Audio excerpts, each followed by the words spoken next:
মাগুরায় সেই ধর্ষণের শিকার ছোট্ট বোন আসিয়া ইন্তেকাল করেছে। ইন্না লিল্লাহি ওয়া ইন্না ইলাইহি রাজিউন। আমরা এই জোহরের সালাত আদায়ের একটু আগে এমন একটি দুঃসংবাদ পেলাম, যে সংবাদ পুরো বাংলাদেশকে থমকে দিয়েছে, যে দুঃসংবাদ পুরো বাংলাদেশকে নিস্তব্ধ করে দিয়েছে।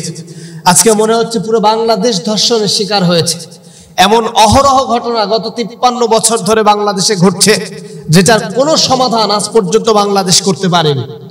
ক্ষমতার পালাবদল ঘটেছে, মানুষের পালাবদল ঘটেছে, একজন ক্ষমতা থেকে আরেকজন এসেছে, ইনক্রেন গভর্নমেন্ট অর্থাৎ সংবিধানের বাহিরেও সরকার এসেছে, কিন্তু এই সরকারের মাধ্যমেও আমার দেশের মানুষের যে স্বাধীনতার সার্বভৌমত্বের যে নীরব স্বাদ তা এখন পর্যন্ত মানুষ পেল না। আজকে ছোট্ট বোন আসিয়া, শুধু ছোট্ট বোন আসিয়া না, বিগত দিনে যারা ধর্ষিত হয়েছে প্রত্যেকের কাছে আমার বাংলাদেশ কি জবাব দিবে?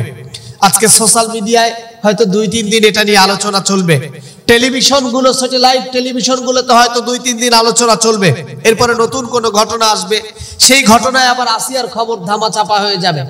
এই কঠিন অনিয়ম অনিগৃহীতি বাংলাদেশে গতানুগতিক চলছে। মানুষ তার স্বাধীনতার সার্বভৌমত্বের স্বাদ খুঁজে পাচ্ছে না।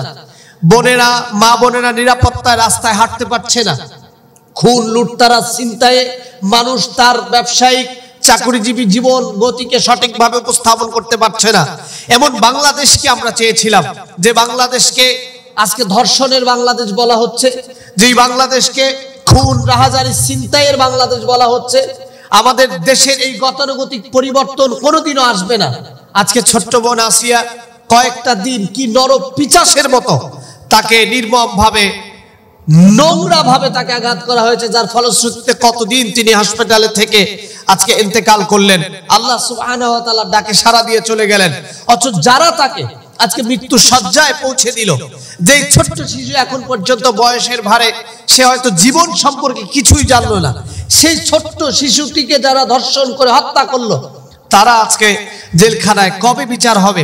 বিগত দিনে যত ধর্ষণ, তাদের কোথায় বিচার হয়েছে?